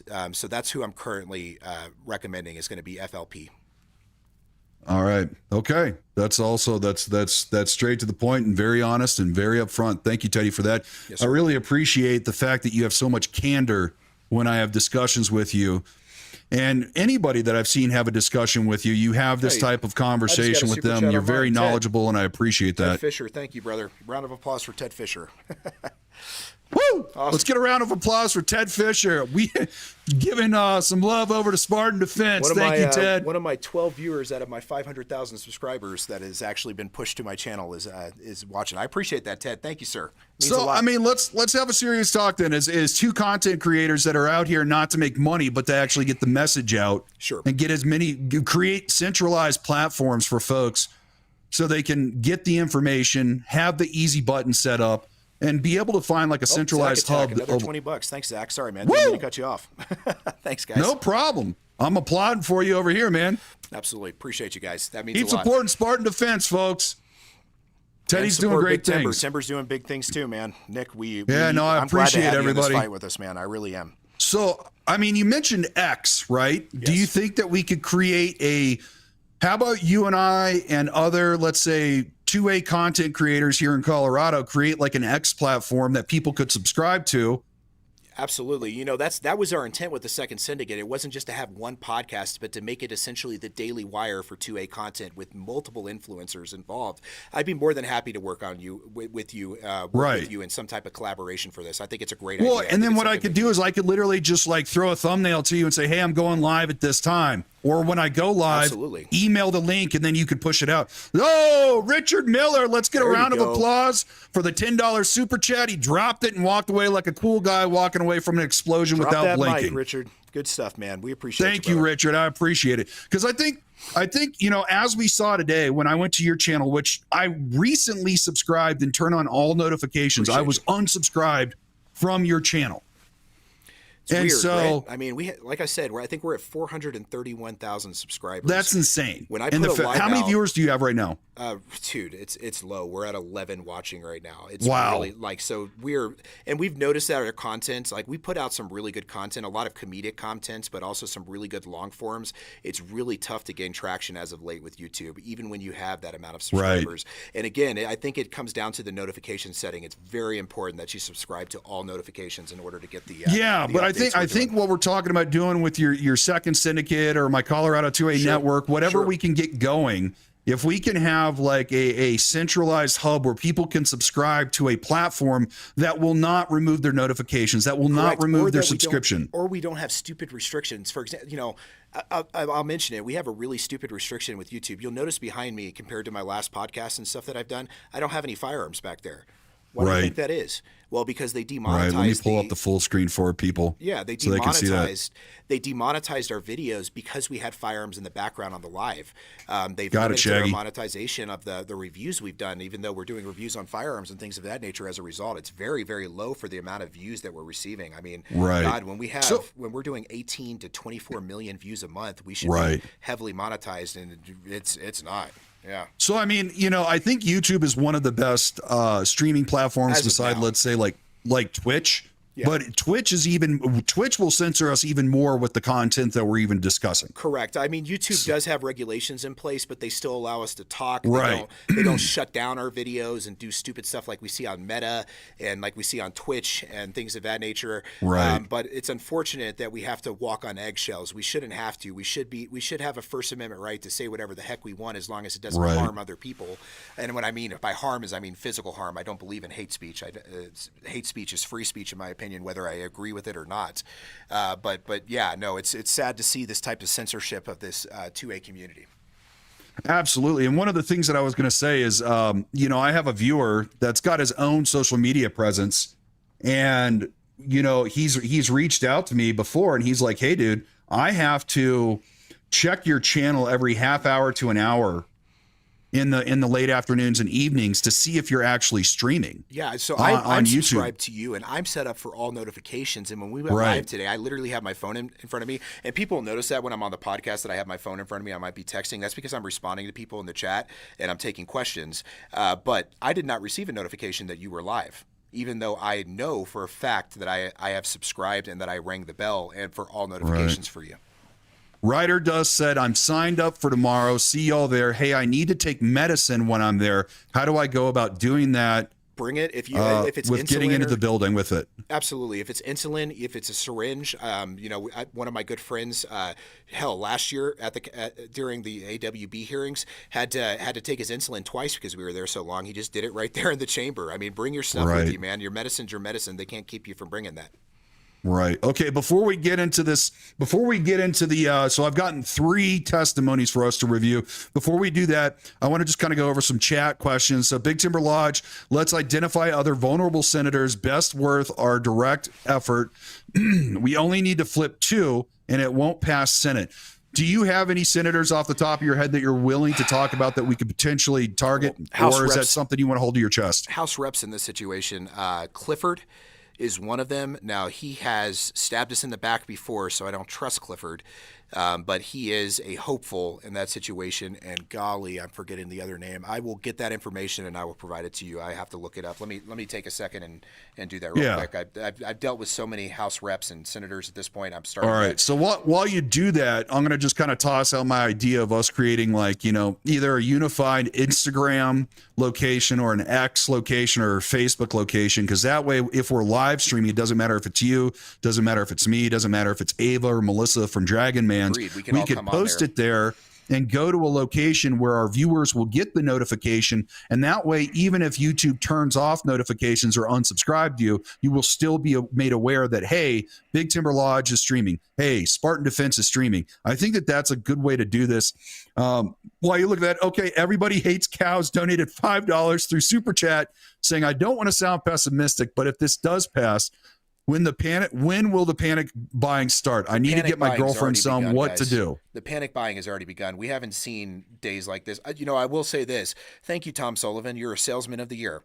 Congratulations, because the panic buying has already become, and it's not just us, it's everywhere. Right. I am having a hard time keeping anything on the shelves right now. I'm having a hard time restocking and getting orders in to keep up with the pace of the way things are going. You are late to the party. You need to get into a store immediately. You need to purchase that ASAP because it's happening. It's happening. Well, I think there's going to be a lot of confusion too once the sin tax goes into effect on April 1st. That's already coming up. And it's probably going to greatly reduce the amount of companies that will ship to Colorado as well. I think so. I think you're going to see that. Will that impact stores as well, or is that mostly just going to impact potentially online purchases? Honestly, it's gonna make it tough because there's still going to be people online that are going to be selling and not collecting that, especially smaller dealers online. So it's going to make it tough to compete as a store that's going to be required to collect it. So I do think you'll see it affecting stores here in Colorado. Unfortunately, it's going to put a lot of the smaller stores, a lot of your local stores out of business. Right. Your big box stores won't be affected. I'm a large enough vendor where I probably won't be as affected. I'll still be affected, but not as affected. I think you're going to see a lot of that. I really do. And I think you're going to I already know of several that are moving out of state and I hate to say that because I hate when people do this, but I know of several FFLs that are either moving out of state or closing down their stores, and a couple of manufacturers that are in the process of moving to Wyoming. So Waylon, if you're talking about SB25003, if it passes, it will go into effect September 1st of 2025 this year. Yes. If House Bill 251133, it goes into effect July 1st of 2026. Here we go. So the representatives you asked me earlier who would be potentially someone to turn, Chad Clifford and who was it? It's not Espinoza. She's really anti-gun. I want to say it's Clifford. I know Bacon can sometimes be a reasonable person when it comes to guns. I think it may have been either Matt Soper or Lorena Garcia. It was one of the two. I can't remember off the top of my head. I'll have to look at my notes. Again, guys, I've been at the Capitol a lot, talking to a lot of different representatives and senators, and it's hard to remember some of these people sometimes, especially when they're anti-gun. Okay. Waylon, thank you for the question. That was a good question, Waylon. We had Justin King ask, this is a question for you, saying, if a FFL moves out of state, do they keep their 4473 records or turn them into the ATF for their illegal registry? If they surrender the license, they have to turn them into the ATF. If they move their license out of state and take their existing license with them, then they are required to keep those 4473s. Right. Let me ask this as an FFL. Does losing your 4473s in a boating accident work the same way as it does with firearms? Let me just say this. If it comes to the point of I got to carefully say this. Let's not put you on the spot here. Let's just say that in Minecraft, if an FFL, if it were to become so restrictive where gun confiscation was occurring unconstitutionally, I think that there may be some store fires occurring. Right. That makes sense. Well, yeah. That makes sense. All right, we'll leave it at that. Okay, so we're at the 5 minute or 5 hour or it's 5:30 right now. So what I'm going to do is I'm going to pull up these three folks, and if you have your testimony and you want us to review them, go ahead and email them to bigtimbersociety@gmail.com. My email is in the video description for this live stream at the bottom. You can just copy and paste that and send me your testimony. So we're going to go ahead and we're going to have a peek at these. And I want you to tell me what you think. So this is testimony number 1. It says, thank you for the opportunity to speak about this bill today. Actually, you know what I should do is pull up a timer as well. Let me actually get a timer. You know, I also wanted to just bring up something so we don't forget that you and I had talked about previously. There's a lot of people that have the opinion that they will still be able to purchase these items as a Colorado resident once this bill passes out of state. I want to be clear that federal regulations for FFLs do not allow us to sell items that are restricted in your home state or your state of residence out of state. So if you go over the border to Wyoming to an FFL there, they will not sell you unless you have your Colorado COID card. If they're following the regulations and the laws that are set down, they will not sell you an item that is restricted in your state. Yeah, did you hear that? So that's a big one right there, because I get a lot of viewers that leave comments, and we'll get over. This is something that we did discuss that we wanted to talk about, how this bill will affect you if it becomes law, because we see a lot of comments in the comment section on my videos where people are like, I will not comply or don't comply, Colorado. If SB 25003 and House Bill 251133 become law, there is no I won't comply, because it's not targeting you per se, it's targeting the FFLs. And explain that one more time for the people that say, well, I'll just go up to Wyoming and I'll purchase there. Yeah, again, so for example, if someone buys something from me online for me to send to California, or hell, if a Californian comes into my store and they have a Colorado or they have a California residency, I cannot legally sell them anything, as far as paperwork is concerned, anything that is restricted in their home state, even if they're in a state that allows it, if that makes sense. If their residency is in California, I cannot sell them something with a magazine capacity that's too high, or with something that is not on the California roster, or that does not meet the California compliant laws if their residency is in that state. So that is something that FFLs have to do legally to keep their federal firearms license. Yep. Okay. Yes. Okay. Thank you. Thank you for that explanation, folks. So there is no I will not comply if these bills go into effect. Okay. So I've got a timer up here on the screen. I'm going to start it, and then I'm going to start reading. I want to make sure that these testimonies fall within the 2-minute mark. Just to give a heads up to you, typically when you do give your testimony in person, you tend to read faster than normal. So I will try to read these with a little bit of angst and a little bit of speed, because that's the way that people typically deliver them. So that way we'll give you a fair shot. So, all right, This is the first one. Thank you for the opportunity to speak about this bill today. I am against this bill. I did my best to read and understand it, but I am a math guy, not a lawyer. It is because I can't understand it that I'm so concerned about it. The language within this bill is so vague that it is hard for me to really understand what would be legal and illegal. For example, when the bill lists a gas-operated firearm, a firearm works as follows. When a trigger is pulled, it cues the hammer to strike the firing pin within a cartridge, which ignites the gunpowder. This creates an exothermic reaction, converting the gunpowder to gas. This gas propels the bullet, so all firearms are gas-operated. So does this bill ban all firearms in Colorado? If this is if this is the design of the bill, is this not a direct contradiction to the Second Amendment? That's a great question. Okay, therefore, how could this bill hold up in the Supreme Court if this case If this is the case, wouldn't this bill simply be a significant waste of money just for it to be struck down in the Supreme Court? There is a similar argument to be made for rapid fire devices. What defines a rapid fire device? If I can use a standard trigger and with just my finger and fire 10 rounds a second, am I considered a rapid fire device? Funny. How fast is rapid fire? Would I be considered a felon if I can do this? There is no definition given within this bill. So how am I supposed to know what I can and can't legally purchase?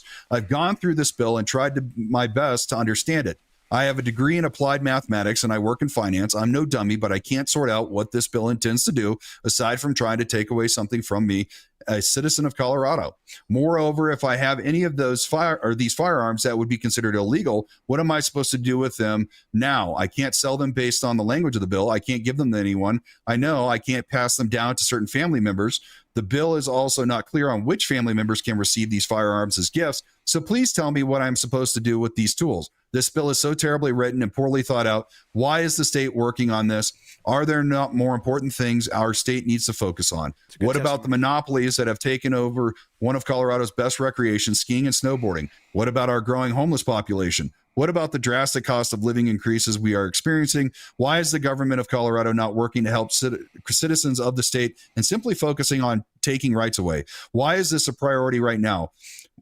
Why are you not putting your energy to making Colorado a better place to live for all citizens? It seems to me the individual representatives that propose this bill are more concerned with controlling the citizenry and less concerned about doing their jobs and making Colorado better for Colorado citizens. Please vote no on this bill, and please stop bringing this up for any type of vote and focus on making my life in Colorado citizens better. Wow. What was your time? Okay, that was way over 2 minute mark. Yeah, no, it's a good testimony. It definitely brings up a lot of points. I think we're going to hear a lot about constitutionality, and they don't care about that. I mean, hell, during the first hearing, they said, "Oh, we're going to hear a lot about Bruin tonight," over and over, rolling their eyes. So I don't think a constitutional argument is going to get any form of traction with them. So you brought up some really good points about things that they should be focusing on, and the hypocrisy of what they're doing when it's not going to reduce. It's not going to have the desired effect that they're going for. So I would definitely say take that speech, throw it into ChatGPT, see what you can do to shorten it down and highlight some of your talking points. I think it'll be a big help to you as far as getting that under the 2 minutes. Remember that you may be asked follow-up questions after your testimony, and that's something that if you do want to be asked questions in your testimony, you could always provide to me at Big Timber, and we could try to get it to some of the representatives that are on our side on that committee to ask you, and that's where you'll have expanded time to go into more detail. It's usually about 3 minutes versus 2 to respond. Absolutely. And I feel like you had a lot of good questions in there that emphasized what you were trying to say. But the fact that I had to read that so quickly and I wasn't able to break the 2 minute mark, because towards the end I was cooking with how fast I was reading, you're not able to get the emphasis on those questions. So I would definitely say you need to condense it. Yeah. What are some of the main points that you think he should keep? Well, I thought it was great. Yeah, but what are some of the main points do you think they should keep, and maybe some of the points that they should get rid of? In that testimony, again, I think, asking certain questions are great. I would just condense it into what are the most pressing issues facing the state that they should be focusing on. One thing that they did that recently was they shot down a bill to increase criminal penalties for firearm theft or for theft and crime in general. If they were serious about stopping crime, they wouldn't have shot those down. So I think asking questions is great. I think you should condense it and maybe come up with 3 or 4 of the most important questions you want to ask versus a list of 5 or 6. After about 3 questions, people lose track of the questions you're asking them. And the purpose of the questions is to make them stop talking and to start thinking on the other side. Right. Okay. All right, we're moving on to the next one. All right, I got to stopwatch this time instead of a timer just so I can see how long it actually takes to read this. So, all right, I'm going to hit start and start reading. My journey of quitting drinking has been one of the most transformative experiences of my life, and it's one that I've never thought would be possible. For years, I struggled with alcohol, caught in a cycle of self-doubt and escapism. But everything changed when I discovered firearms, and more importantly, the community that came with it. When I first picked up a firearm, it was more out of curiosity than anything else. But what I didn't expect was that it would provide me with something I had been searching. Firearms training, shooting, and the responsibility that came with them gave me a newfound respect for life. There was something about the precision required and the control I had to exert that made me realize I needed to take control of my own life too. More than the physical aspect, it was the community that truly made the difference. The people I met through shooting, whether at the range in training classes or online, became my support system. They didn't just share an interest in firearms. They shared stories, struggles, and support in ways I never experienced before.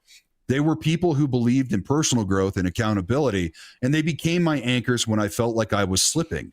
The camaraderie I found in this community was not just about talking guns, but about understanding one another and pushing ourselves to be better versions of ourselves.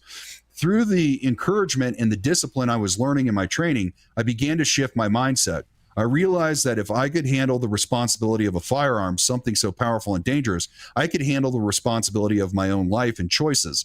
It wasn't easy, but the discipline of firearms training combined with the community that surrounded me gave me the strength and accountability I needed to walk away from drinking. I'm proud to say that I've been sober for a significant amount of time now, and every day I carry the lessons I learned in the community with me. Firearms taught me discipline, focus, and respect, not just for the weapons, but for myself and the future.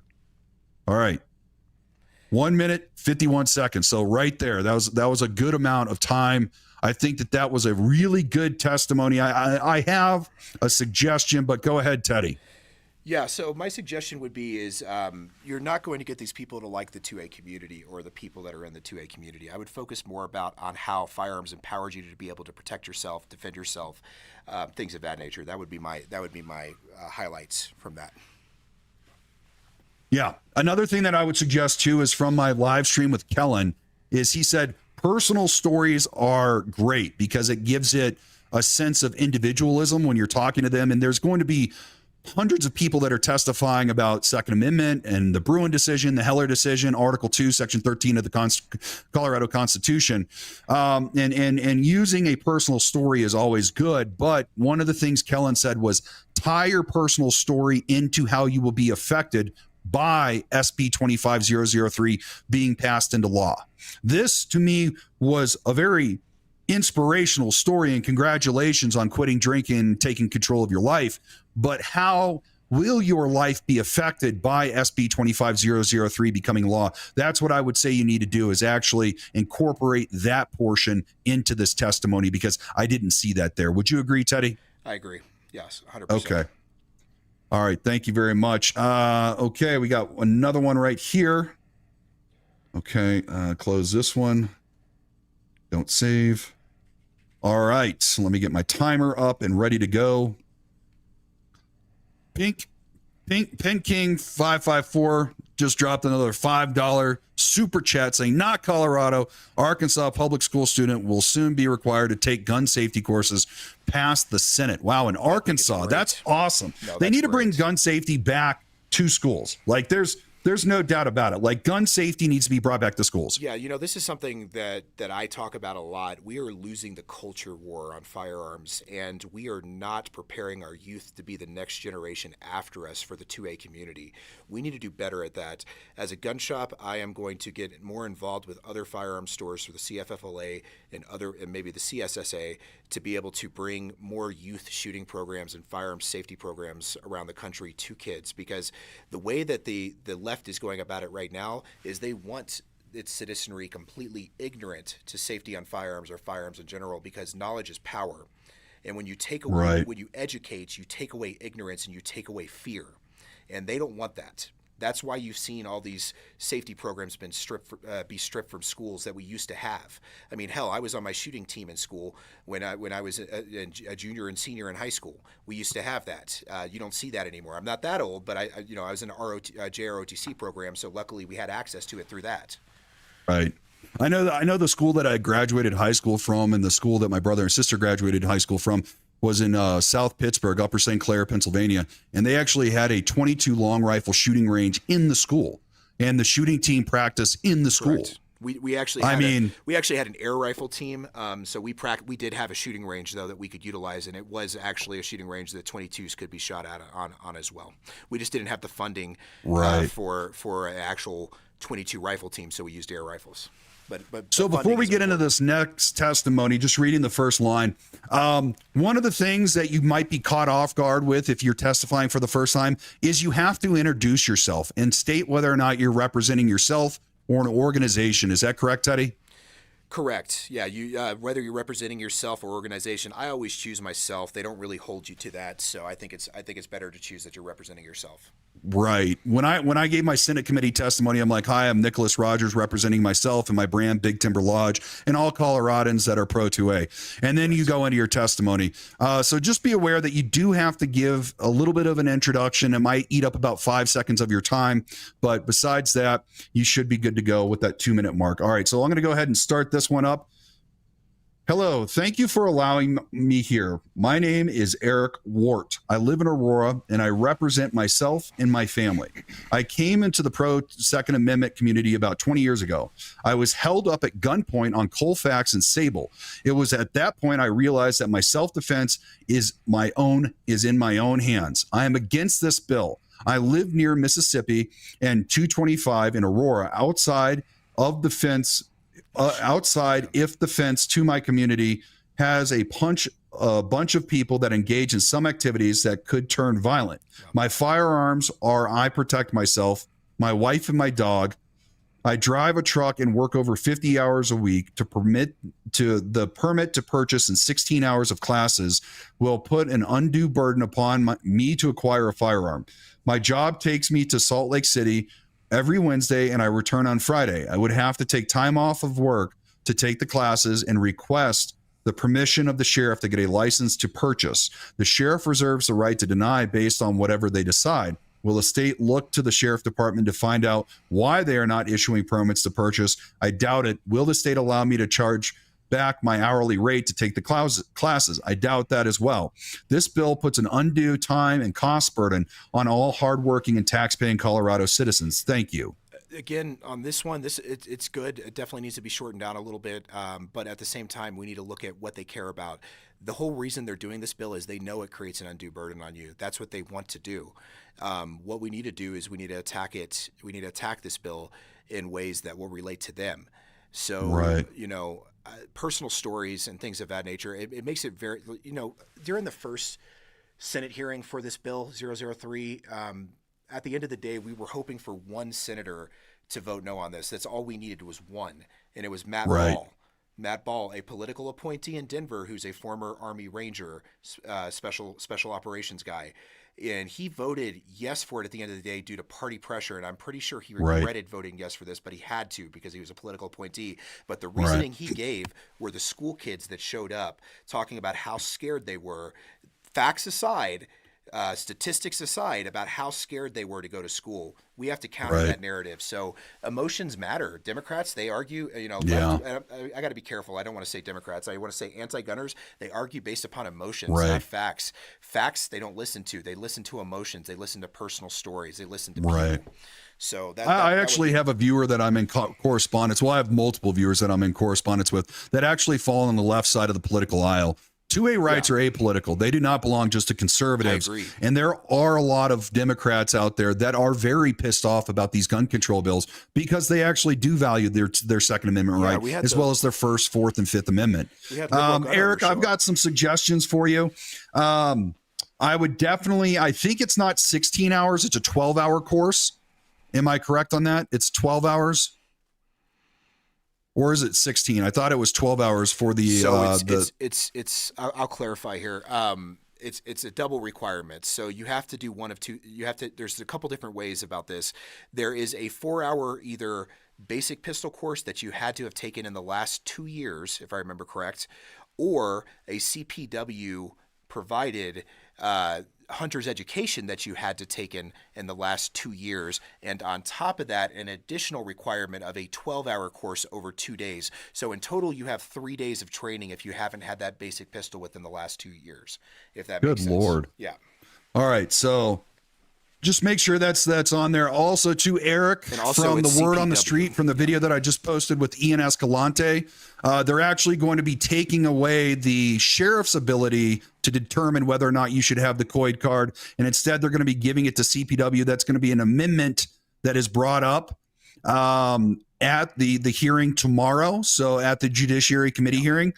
And so just be prepared if that amendment passes to be able to substitute CPW for where you have sheriff in there. But besides that, I thought it was good. It actually only came in at a minute 25. And also, I would say there's some grammatical errors in this as well that kind of stumbled me while I was reading it. And I'm one of those people that if I'm reading something and there's grammatical errors, it kind of stumps me. So just make sure you go in and kind of change those. But beside that, I thought it was a good testimony. ChatGPT is your friend, guys. I mean, if you've never used it before, it does wonders, especially for people that have grammar issues like myself. So, yeah, 100%. Right. Okay. Good job, Eric. Okay. This is going to be the last one we have for the day. All right. Let's just have a look at how long this one looks. Okay. This looks like I should be able to get it all done. Let me go back to the collab cam so we can all see it and get my stopwatch up and ready to go. And I need to reposition this bad boy right there. Okay. And okay. I guess I need to move this over. There we go. There's my bar. All right. Ready, set, go. Good afternoon, representatives. My name is Alvin Powell. I'm a veteran, a Democrat, and Coloradan. How many of you utterly despise the poor, the underprivileged, and people who just won't fall in line? Can I see none of you raised your hands? Aside from being blatantly unconstitutional, this bill has devolved into a war on the poor. This bill promotes the manufacturing and dissemination of unsafe firearms. It attacks the underprivileged by placing a paywall and educational bias on people who wish to own the most common and lawfully owned firearms in America. This bill requires a person to pay costly fees and ask permission from law enforcement who may subjectively deny their permission to take a safety class and exercise a right. This bill requires a citizen to pass background check prior to taking a safety education course. This law does not promote firearm safety. It hinders it. There should be no limitation on firearm safety education. The course this law proposes should be offered free to all who wish to take it. This bill requires a person to score a 90% on a test to exercise a right. Ironically, we only need a 70% average to graduate high school. This bill is a clear violation of civil rights, and I equate it to the old Jim Crow laws of the South, where non-whites were required to pass a poorly written literacy test before they were allowed to vote. Please vote no on SB 25003. If firearm safety is pivotal, why would anyone vote yes on a bill that limits access to education that increases safety? Boom. I think that's great. I really like the highlighted point of Jim Crow. Gun laws our gun control is inherently racist. And as far as the United States concerned, it generally happened during and after Civil War, and especially during Jim Crow. So I think that's a good point to bring up, and I think it's something to fight fire with these people. Yeah, absolutely, Alvin. And I appreciate you for watching the Big Timber Lodge. Being a Democrat, you know, sometimes I'm a little extreme on the liberals, but I'm not being extreme towards people like you, sir. Yeah, 100%. And I'm with you on this. And you know, I slipped up and said Democrats in that situation. There's a lot of pro-gun Democrats out there. Unfortunately, the party is the issue. It's the political agenda that they're pushing. So I just wanted to clarify that, yes, the Second Amendment is apolitical. We need Democrats, libertarians, conservatives, Republicans. It doesn't matter. We're open to everybody, especially for the rally tomorrow. Come and show up and be with us. This is not a political issue. This is a civil rights issue. Absolutely. And Alvin, I will say you came in at a minute 39. I'm sure you'll be a little bit more eloquent with it, but it does give you enough time for a pause when you ask them to raise their hands. And then you say, can I see a showing of hands? So you will have a little bit of time there to allow them to raise their hands. You'll have about 20 seconds. I would suggest not taking that much time to allow them to raise their hands, maybe 5. Can I say one more thing as well on that? He brought up a really good point about the barrier for people that are less fortunate, the people that are honestly affected the most by crime that is committed with firearms, that need firearms to defend themselves. You know, I was talking to Ava Flanell the other day, and she brought up something funny, and she actually, we went through as well on X the other day about this. She made a comment, and it's true. Under this law, if money is not an option, if money doesn't matter to you and you have all the money in the world, it's easier to purchase and possess a fully automatic firearm than it is a semi-automatic, because this bill only addresses semi-automatics. And to possess a fully automatic legally that's pre-86, you just have to have the money to buy it and register it with a $200 tax stamp. And there's no training requirements. There's no requirements. This bill makes it easier for me to go find a pre-ban 86 Glock 18 and can still carry it full auto. Maybe that's what I'll do. Who knows? Right.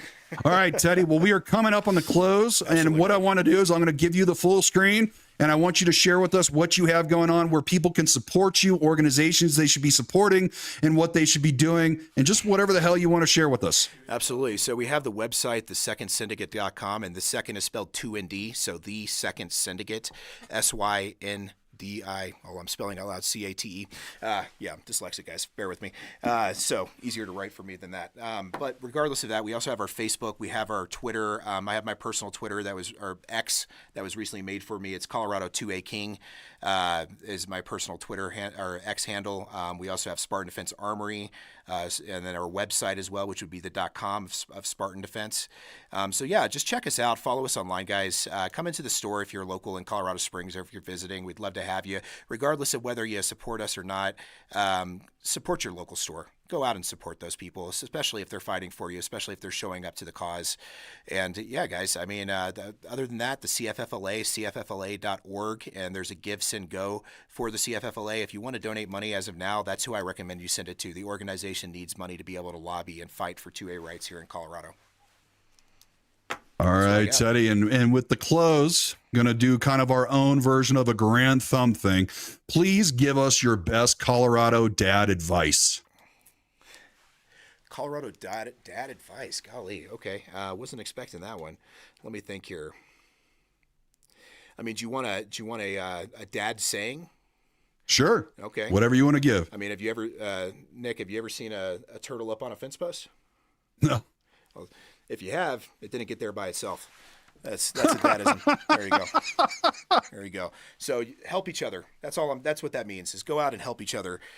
Be supportive of each other. Show up and help us in this fight. If Absolutely. we come together as a community, we can move mountains.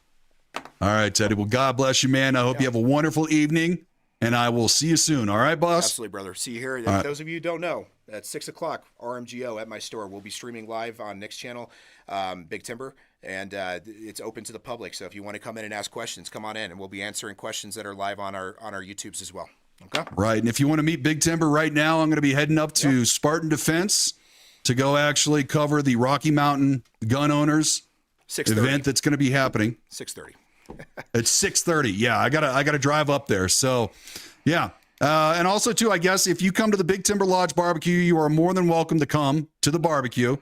What is the plate that you would like to see for one of our chefs that are in chat to make you? What's your favorite items at a barbecue? Did I lose you? Oh, me? I'm sorry. You talking to me? Yeah, no, you. Oh, I'm sorry. You. Shit. I'll bring the brisket, man. Hell I got you covered with some good old Texas brisket. I'm a Texas boy, so I'll bring up some brisket for you guys. Awesome. All right, Teddy. I'll see you soon. And chat. Absolutely. If you're going to be at the rally tomorrow, I'll see you there. And as always, Colorado, let's get to work. Absolutely. See you here soon, guys. Talk to you later.